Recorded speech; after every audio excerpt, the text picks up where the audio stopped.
Good morning, everybody. I think we got a couple extra seats up front if anybody's still looking for one. And we'll go ahead and get started. So this is defining operational roles or cultural and organizational change while adopting container platforms. The purpose is to kind of drill into the challenges, the what has worked, the what has not worked in different organizations over the past year or so of major adoption in the industry and in many organizations. My name is Drew Stockcher. I'm a managing architect with our containers and PaaS practice.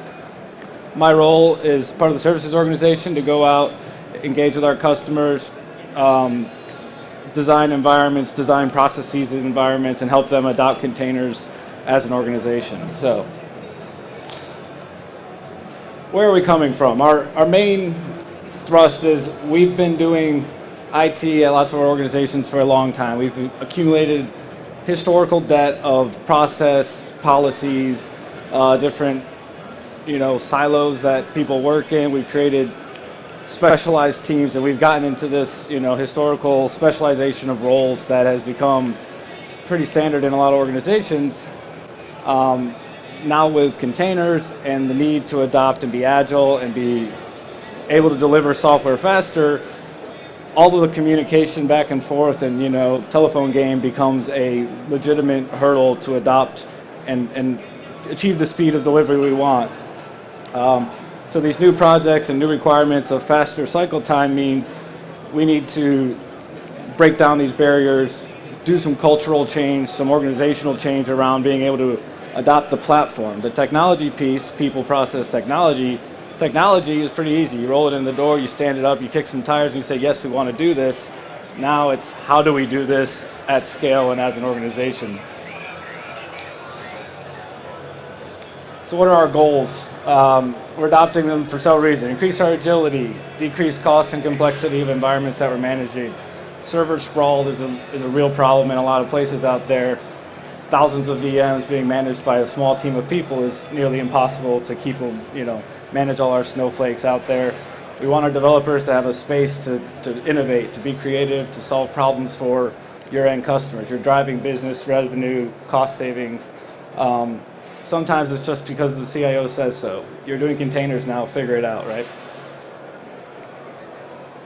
What are the big challenges? So a lot of the challenges are trying to shove containers into a world that's been running kind of on its own for a while. You've got a lot of existing process, a lot of people in their silos, and we're trying to drive the need to reevaluate how you do your IT, because if you can't change how you do it, you're going to have a really shiny new runtime and all the same processes that slow you down to get to that runtime.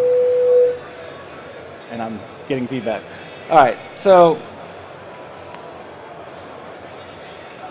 when we talk about adopting containers in an environment, we really have to talk about adopting the ability to change quicker, because the change is what you're adopting a new process, the process of change. You're not really adopting just containers. You're adopting, developing, and then eventually having containers. So you got to reevaluate what do you do, where do you participate in the cycle. A lot of things that happen in containers happen at an entirely different point in time than they happen in today's world. So you have to reevaluate all those times.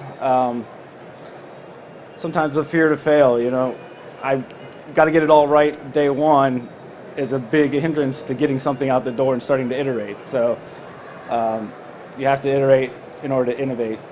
And change is hard. Change is very hard for a lot of people. People are hard to change. We have habits that we get used to.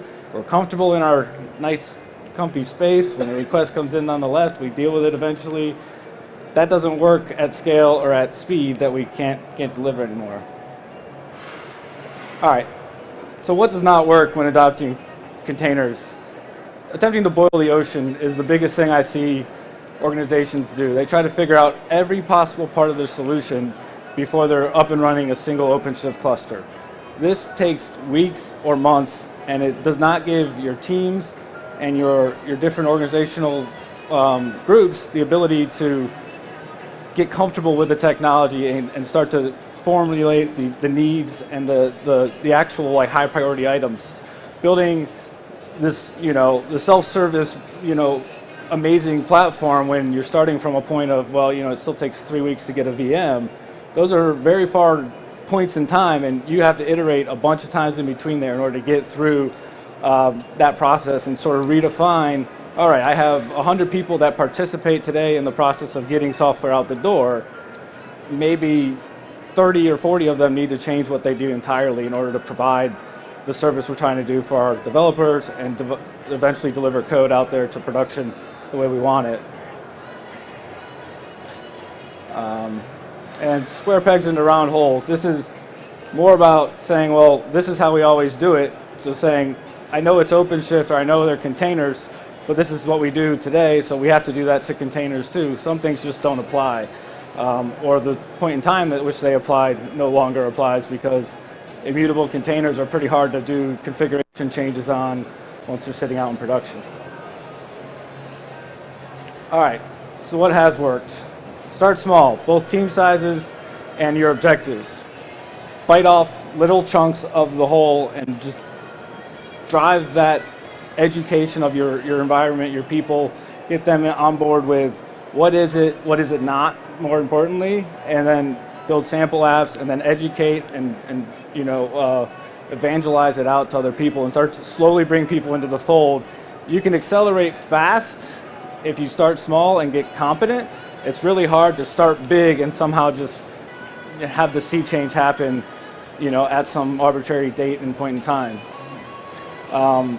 Building repeatable process. The core thing that we're building with containers is usually the process by which they become things. There's a big difference between, I got a guy playing with containers on his local environment and we need to put these containers in production. It sometimes is very, misleading that, containers are easy, we got them up and running, put them in production, and then, you start talking to the groups that you haven't talked to yet, like security, the network team, the compliance team, the standard baseline security checkers, the code scanners, and then all of a sudden you have a meeting with 40 people and 30 of them haven't even heard of OpenShift and you're trying to put it in production. And be very open to experimentation and prepare to be change-centric. The adoption of containers is really adopting the ability to change. This technology, as we saw this morning, I was, had 10 minutes notice on OpenShift.io. Things change fast. Features come in every 4 months, every 3 months. We have massively quick, change cycles because it's hot technology. Therefore, the demand for features is fast, and we're trying to deliver them to everybody's hands as fast as possible. So building an organization around how do we adapt to change. Saying that we only change our environment every 6 months means you're always behind. You're going to keep getting further and further behind. And as the change cycle of the upstream changes faster, you have to be able to adapt faster, or else you wind up being multiple versions behind, and you're almost solving for problems that are already solved upstream, but you're not looking far enough upstream to deal with it. And don't be afraid to redesign from the ground up.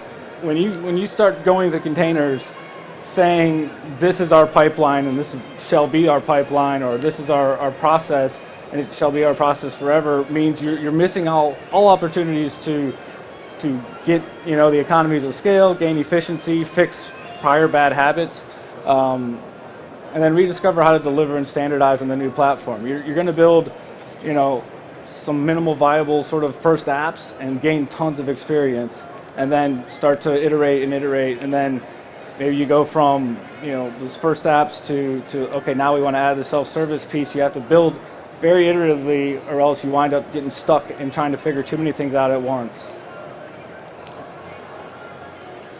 All right, so that's kind of the lay of the land. I don't know what we are on time, but I'll make sure. We got plenty of time. All right, so what we want to talk about is organizational and cultural change around this. So many of you people who work at places, how many silos do you think the average organization has when adopting containers? Wild number. Depends how you count. Depends how you count? Is it more than 10 maybe at some places? All right. Individual teams, maybe All right. 30 or 40. So we all know it's hard to get 10 people to agree, let alone 10 teams, right? So biggest issue is sometimes many of those teams aren't even aware that the container adoption is happening. So educating the entire organization, bringing everybody into the fold and say, this is what we're going to do, this is how we're going to do it. Starting with, what we're going to create a sort of front team that's going to build the first example, we're going to shop that around, we're going to get feedback, and we're going to go do the rest. So, and one of the things I talk about with a lot of organizations is figuring out where in the cycle every role happens. So we've got lots of roles out there. You've got the OS. How do I build and deliver our OS, right? You've got a team of people that are responsible for that, right? We usually call them, the operations or the system engineering guys. We've got the application configuration folks. They live out there. They build Tomcat, they build WebLogic, they build Node.js, whatever apps you're running out there. You've got your storage folks. They deliver stuff.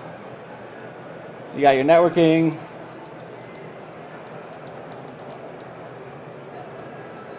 Should have practiced my handwriting. We've got all these different teams, and we've got this sort of left to right cycle that happens in normal operations. Get a bigger marker. So we kind of got, build the infrastructure, then configure it, hook it up to some storage, make sure it's networked in no particular order, deploy apps, get to production. And a lot of these things are happening, and different teams, we're passing this thing off down the line. And with OpenShift and with containers, you're delivering this bucket that essentially touches everybody kind of all at once from day one. And not getting everybody on board with that cycle puts a lot in the ability to sort of false start, because you say we're almost ready, and then you trip and someone new comes in the picture. So figuring out all these core changes. And then you got the containers themselves, right? We've got people that currently do configuration management of all of your application runtimes. That doesn't happen out on your dev, test, and production boxes anymore because it's all baked into that container. So we're pushing all this stuff left and upstream into different points, and so you've got to build new disciplines around base image management, not configuration management at a VM level and at an application runtime level. And then reorganizing your teams around base image management, reorganizing around sort of the process by which images are blessed by the organization becomes a big thing. So you need to, basically take your best and brightest or your most willing participants from your groups and rebuild more hybrid groups. And building DevOps teams can be very effective. We've got lots of examples where our most successful customers have taken a small group, a small app, and they've driven home the salient points. They've said, we need to be able to build it, we need to be able to test it, we need to deploy it, we need a pipeline. Our least successful customers have said, I need the self-service mecca, I'm going to provide everything and anything. You certainly can get there over time, and that's absolutely where everybody wants to go, but in your first steps, you need to retool your organization and say, how do I adopt a patch every time it comes out? There's a patch almost every week for OpenShift, and sometimes it's one that you really want.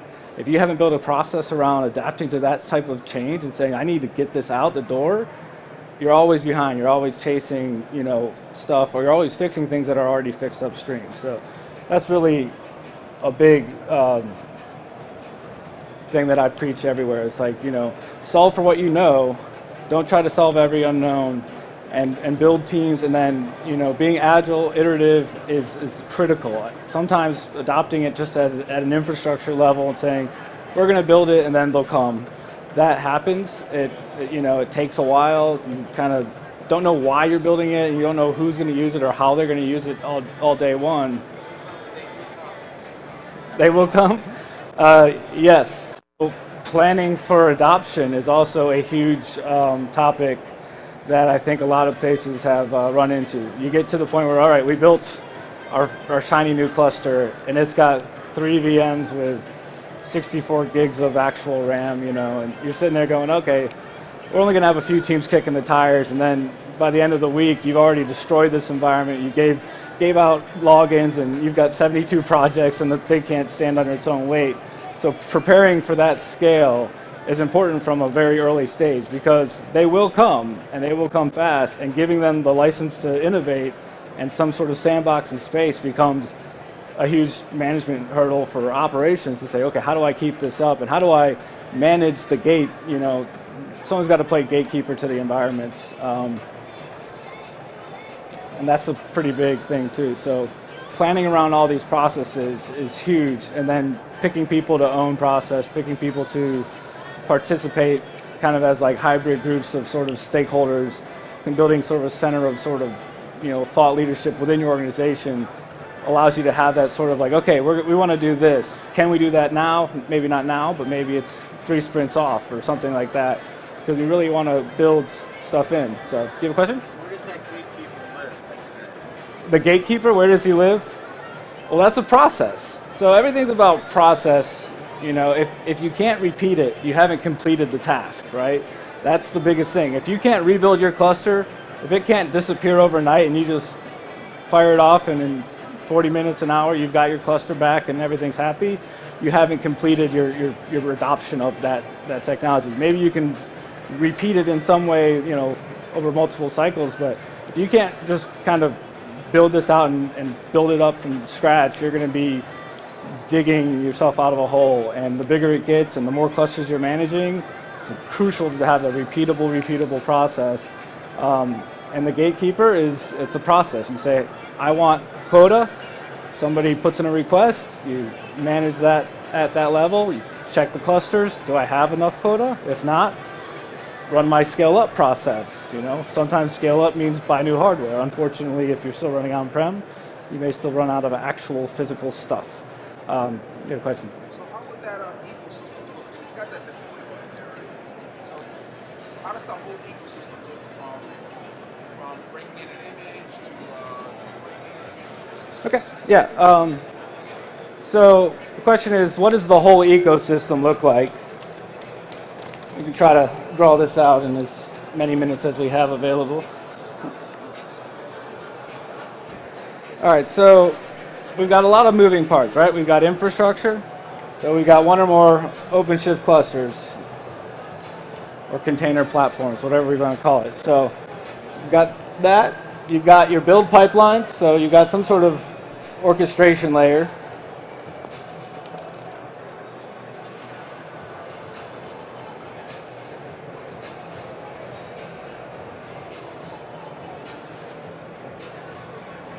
You got your images, so they're in some sort of registry somewhere.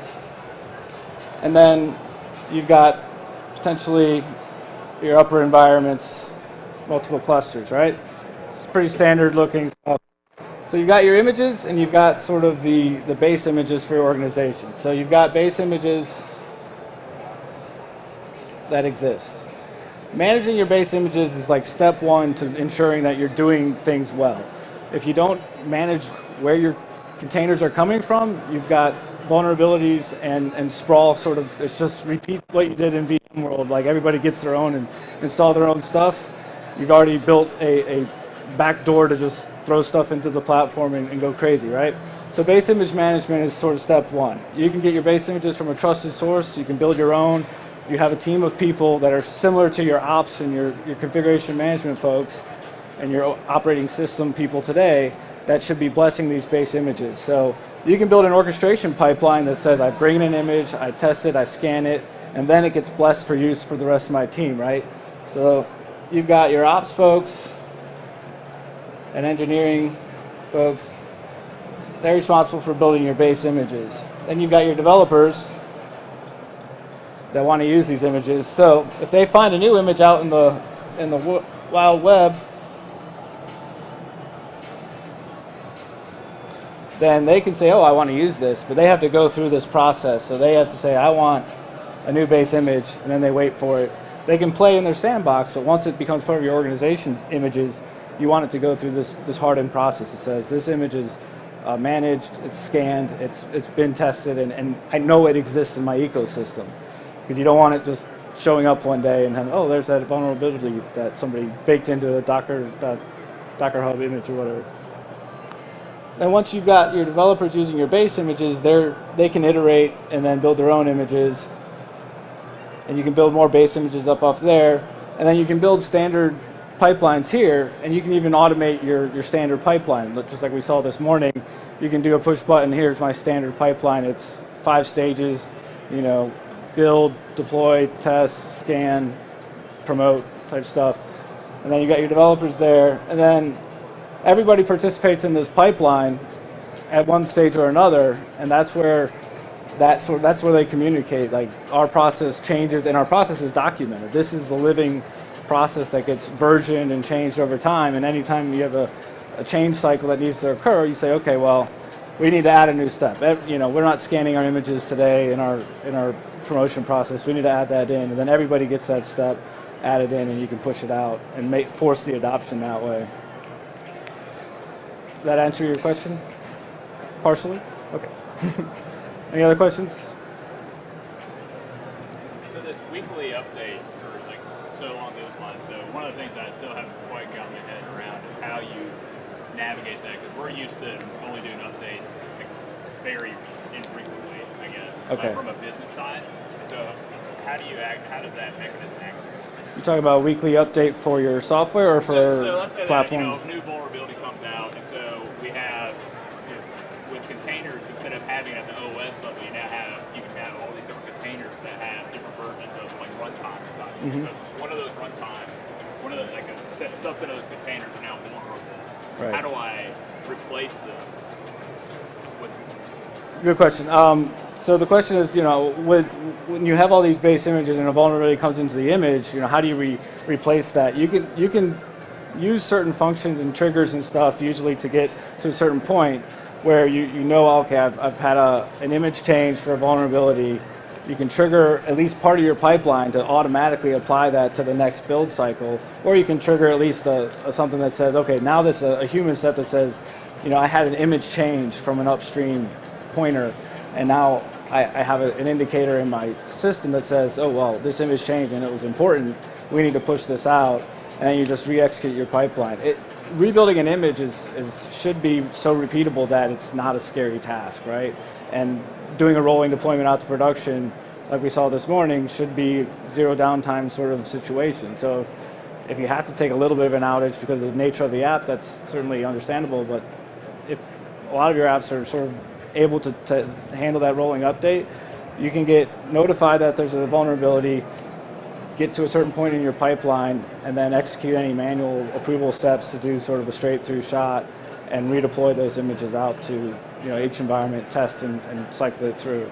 And that's where the process comes in so important. If you don't have a repeatable process to adopt that quick change, then you have to bring everybody in and figure out how are we going to shove this thing through, because we don't have a process around it. And that's where you waste all the time trying to dig out from that. Yep. So you have that image repository. What would that be? That would be Artifactory? It could be Artifactory, Nexus, OpenShift's internal registry, standalone registry, any of the new flavors out there. I'm not sure how many there are these days, but Artifactory, Nexus, and the Docker one, and Docker Trusted Registry is another one. So you have a role like a librarian that puts the images in there, right? And then you have the developers that then grab those base images and then So yeah, you've got sort of an approval process to create your base images for your organization, and then once those images are approved, then your developer should be able to say, okay, that's my JBoss 8 base image or whatever it is. I want to use that as the baseline, and then when you're doing a container build, you're saying, okay, well, my starting point is this JBoss 8 container. It's myorg.com, version 1, JBoss 8. It comes with some extra module configured on it that's not normally part of the base JBoss image, and then you can build your process to do whatever kind of image build process you want to do. You can use source to image and OpenShift. You can just do a plain Docker build, binary build. You can write a custom build process, create that new image. That gets put up and versioned as well, and then deployed out. So it's that build once, deploy and repeat, deploy and promote cycle that happens. And so then if you change a base image at the ops and engineering level for that change, all of those downstream images that are referencing it can be then flagged and updated too. You can automatically do it. Most people don't want to automatically do things all the way to production, or at least being knowledgeable that it's happening and saying, oh, well, here's all the images I'm building that are using this image, then you can make a plan for promoting and replacing them all in production over time. The developer have their own image source repository. So if I had to break that down into silos, right? You have that ops engineering, that would be more like infrastructure, right? Taking care of this, right? And then you have what developers managing their whole repository, or that image going back into. Right. Yeah. So there's a couple different options here. Yeah. From a traditional silos standpoint, you have your operations engineering and your configuration management and your application configuration, maybe you have a tooling team that says, here's my monitoring agents, everything.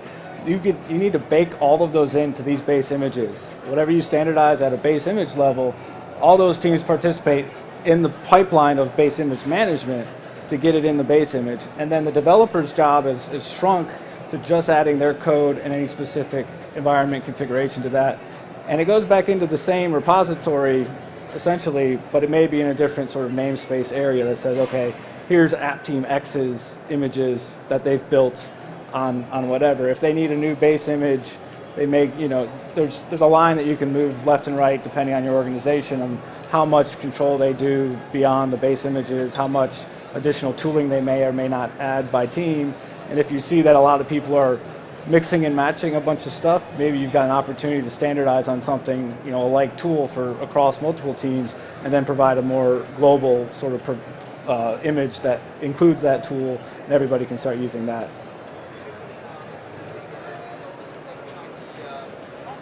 Testing cycles change. Like in the current world, right? In the current cycle, anytime we make a major OS change, middleware change, application releases, we have a very lengthy testing cycle. So because right now a lot of changes are actually put in the base image, do you say that testing cycle got to still kind of spread out? Right. Yeah, the question is, from as far as the testing cycles, when you're changing in your traditional environment where your VMs are out there, you've got the OS all the way up, when you have to make a significant change to the OS or some major version of the packages on that OS, it's a lengthy testing cycle, right? You've got lots of VMs, you got to test them out, and then you got to roll them out and make sure every app you have out there can work. You're pushing all of that upstream. You're building as much of it into your base images as possible.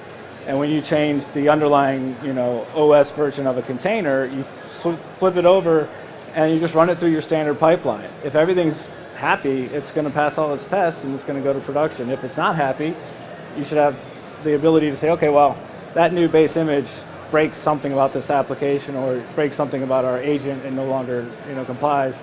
And you've only affected, the groups that are specifically using that. And the underlying platform, you still have to manage at an OS level and manage that, but that's why we always recommend multiple environments where you can have the ability to apply a patch to your operations sandbox cluster that nobody's touching, and you can just say, okay, our cluster works with the latest version of RHEL or this patch that came out as the CVE.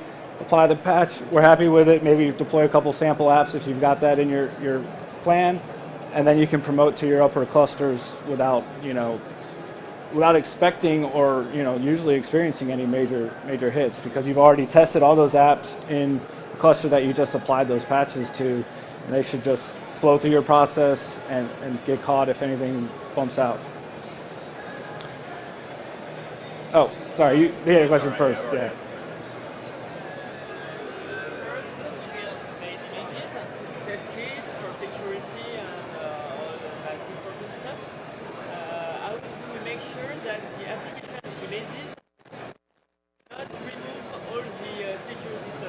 Right, okay, so the question is, once you've hardened your base images, how do you keep people from breaking your base images with their own image build processes, correct?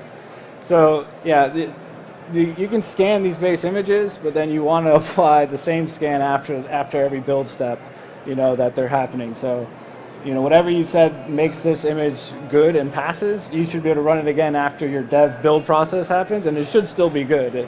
If they've decided to remove a layer in their Docker build, then you've got some nefarious developers on your hands, and it's fun times. But building a process that doesn't allow them to, break out of the jail, so to speak, is important to kind of manage that and keep, so, and then, adding those tests and those scans in should be there, and you should always be able to see at any point in time that all my images are happy. I know the provenance of all of them. None of them came out from the Wild West and just snuck into my environment, because there's no connectivity that just, don't give out the keys to direct access to the cluster, so developers, unless you want them to have a sandbox, give them a sandbox and make sure they can't break out of their sandbox and sneak into your production pipeline.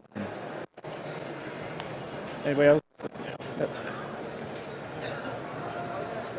Runtime configuration managed here. So Runtime configuration? Runtime configuration that needs to be changed for a production problem. Absolutely. So runtime configuration. One question, lots of people have teams that say, I manage all the Tomcat instances out in production. That team is always very concerned what they're going to do when they go to containers, because they say, well, how do I log into the container and change Tomcat? And the answer is you don't. You don't log into containers. You don't change containers, because I can shoot any of them in the head and they'll come back. And I don't want those changes to be ephemeral if they're permanent changes. So all of that goes upstream. And when you have to make a configuration change, that happens either in the base image or in the image build process for your application developers. You still want to have standardization around what configurations you allow into your organization. And the best thing about this happening means maybe you're managing hundreds of different configurations for all of your app teams for Tomcat or Node.js or WebSphere, WebLogic, all the fun flavors out there. This gives you that single point of control that says, if we didn't approve it here, it can't make it beyond that gate. That's the beauty and the major benefit of the standardization. Means I can have, if I can manage 1,000 snowflakes today with my team of 5 people that are my configuration management people, those 5 people can now do 100 times that amount of work if they're managing in this single point of control and managing that pipeline out that way. So that's one of the things, it's certainly a scary point in time when you say, well, how do I do what I do today on all these VMs running out there? The answer is you now participate way upstream. You shifted your job way to the left of this process, and you now participate at a design time level rather than a runtime level. Our security team actually started freaking out. The first couple of apps we deployed, they had all kinds of vulnerabilities and problems with them. Once we hardened the images, the apps were rolling out past that were completely clean because they were using the same base images. So Right. the security team started thinking there was something wrong with their process, because as the apps started rolling out, they were less and less issues. Okay, so Bob has a great point. They did exactly what we want people to do. Fix the base images, and then all the security stuff is baked in. You don't have to, you should rescan and do stuff, to be careful if you're really, really concerned, but your process should be ensuring good security, and then you're just, sort of safety checking in the runtime environment. You're not doing tons of vulnerability scanning, and you shouldn't expect your vulnerability scans to be giving you a red light anywhere beyond, sort of that first scan of these images. And like Bob just said, once they fixed their base images and hardened them off, security couldn't find anything wrong with just iterating on those new apps that use the same base images, and it was easy peasy. Everything was moving along. You got a question? No. In traditional app server application, the tuning of parameters is done at the JVM level. Right. WebSphere, WebLogic, Tomcat, or DevOps. How do you handle the JVM level tuning? Okay. So the question is, in traditional sense, per application, you may do specific like JVM tuning or any configuration parameters.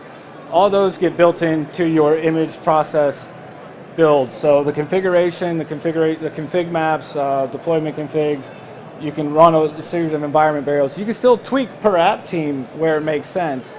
If you've got a organizational level change, then you can bake it into your base images and kind of manage that dividing line. If it's just app specific, you can do an app specific build process that adds configuration stuff, but doesn't necessarily break the core image itself. So you're not undoing the base image. Does it mean that your dev, QA, and production, they will consume the same amount of resources in terms of memory? Good question. So the question is, does that mean because you've baked it into the image that your dev, QA, and production will all consume the same amount of resources? They don't have to. You can certainly provide environment-specific configuration at each environment. You got your two options, right? Change the JVM size, deploy a bigger image, or scale it if it's a scalable app and just say, well, in dev I run 1 gig JVM and I only need one pod. In QA, I want to make sure that at least my HA-ness is running or whatever, so I'm going to run 2 pods and on up through your environments. Yep. What's that? Where would that environment configuration be maintained? So environment configuration information, we didn't talk about the other big box. Source control. So everything about your environment, from the infrastructure to the configuration of the base images to the configuration of the deploy time, should be in source control somewhere. So when you build this process, everything is happening. So when you build the cluster itself, you should be checking out a source control, some sort of baked cluster build process. That's your ops and engineering, your system engineering people. They have their own source control repository for building a cluster. Your engineering and your base images, they have their own source control source control repository where they manage and maintain all the rules of how they build their base images. And at deploy time, each step in your deployment pipeline can be feeding back to yet another deployment specific thing, and that you can control as an organization who wants to own it from chain of custody things. Sometimes the devs own it up through a certain point, and then it switches over and it's a separate team's repository. They manage QA and above, and that's kind of an individual choice per organization where they want to do that. But everything should be source controlled. Like I said before, if you can't repeat it, you haven't completed the task. It has to be repeatable. Yeah. Has there been any advancement in terms of database-dependent applications in terms of synchronization? Yeah, so the question is, has there been any advancements in synchronization of database-specific applications? I don't really know. Lots of people are running, dev versions of many relational databases in lower environments. Some may be doing it in production by now. I don't have the specific data points on how many are out there.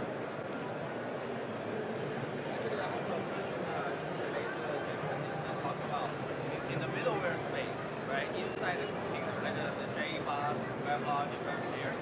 So you have a base image that contain your standard parameters that's across the organization. Correct. And then you definitely have a specific application parameters that you want to push out based on your environment or application, things like that. So is it possible I have a mass image that's contained the standard parameter and I have some sort of container Yes. Right. Yes. Right. So the question is, for middleware application containers and stuff, sometimes you have sort of the base image for the organization, and then each team makes extra flavors. So JBoss, you may include a couple extra modules in your base image because everybody that does JBoss here needs this module because we mandate it. Per app team, they may say, okay, well, different JDBC drivers or whatever, and those would be things that get built out of a templated thing, and you can build a template per team or per application. So yeah, the line sort of moves back and forth as far as where the developers pick up the ball or a separate team, but organizing around that, the action and figuring out who does it after figuring out the actions you need is the way to go about redesigning if you need to break apart a team or assign extra responsibility to your dev team or something like that. Yeah. How you manage your credentials for your containers, for example? Is there the approach of choose environment variable over the container layer? So credential management for containers. So how does this pod now talk to a database with a username and password, or the secret keys for an application. secrets? Yeah, so the secrets are kind of not my most favorite subject, but secrets can be stored a couple different ways. I mean, you can manage them separately. You can put them in the environment and have them baked into the OpenShift cluster. And then some people have gone so far as to do an extra step of encryption around them to try to protect them even more. And it's certainly a soft spot that's certainly Upstream is working on features around making security a little more baked into OpenShift itself. But right now, a lot of it's additional tooling that helps manage them.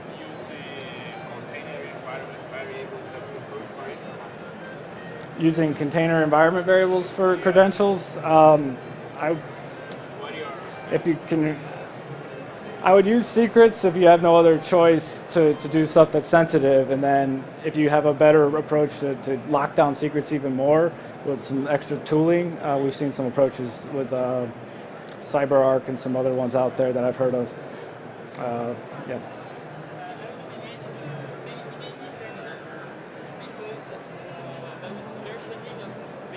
Base image versioning?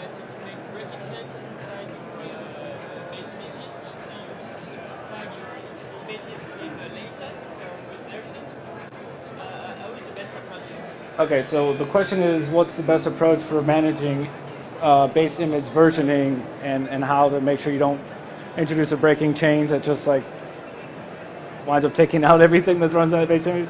Yeah, I mean, always version your images, maintain multiple back versions of them, and if it's a security related change, you can certainly create your new image and say everybody should adopt this right now. But if it's just starting on this date, we have a new base image and it includes a couple updates to the base image, use it on your next release cycle, that's certainly how you would do it. And then each of these build processes for the applications would need to point out the specific base image version they're using, and when they've said, okay, well, next release we're going to move our base image to that, we'll just swap over. It just rides through.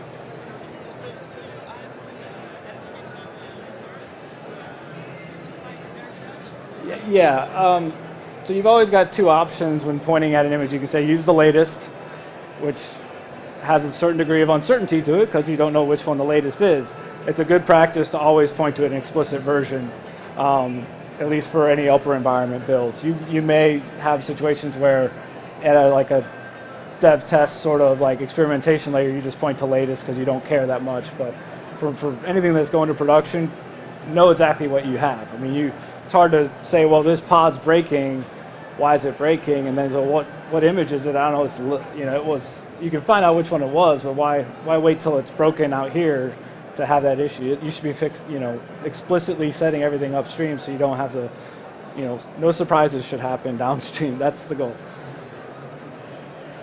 So try to root. From a traditional approach that's outsourced, we're containerizing, bringing it in-source. So Okay. is there any role to like MSP in this type of model? So the question is, they're in a current environment that is mostly outsourced, and they're in the process of bringing it in-house again. And is there any models around master service providers for? Containerizing too, so we're turning in everything from traditional installations to like Docker and stuff like that. And there's still a push to say, oh, we want an MSP, like a managed service provider, but I can't see a picture for them in all the model. Yeah, that's a good question. A lot of places are maybe working with an outsourced, provider for a lot of their virtual machines today. They've got a really well-baked process, and then they say, let's do containers, and they go, oh crap, we don't have any process around containers. And they have to bring it in-house first, sort of redesign all that process. And then eventually, if they want somebody to manage it for them again, they've got to pick a good partner that knows about containers, or you have to retrain, right? You're redesigning from the ground up. And so when you say, oh, we're traditional and we've outsourced everything, we good? Or okay, got a minute left. So once you've outsourced everything, you've lost some of your internal capability set. You have to rebuild that capability set redesign all your processes that make your organization work, or bring in, some extra experts to help redesign your process. And then the next step is, we've got a baked, repeatable process. Let's teach our service providers how to execute our repeatable process, and then we'll just innovate and iterate on that process and push it downstream to them. So, we've done designs for internet service provider folks where we're building not only the whole base image management, but we're doing a base image management that becomes sort of a platform as a service for additional end user customers, where you've got multiple layers of developers that are layering onto this scheme, and it's if you repeat the same process, it's just drawing a couple extra lines on where the handoff of control goes, and that's how it gets pulled in. So you just have to redesign from the beginning. I would not recommend just saying, hey, provider X, give me containers and hope for like an amazing result. So I think we're out of time, right? All right, so there's a QR code you're supposed to scan here to get your points for Cool Stuff Store, and I think somebody's going to get a Rolly block. All right. 489-8511.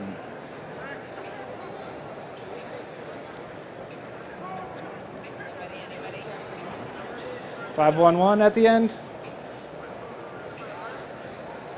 All right, going once, going twice. Do I get to keep it after 3? All right, 489-8513. 511? Oh, now you guys get to fight for it. Yeah. All right, what do we do? First person wins? Ticket, I guess. All right.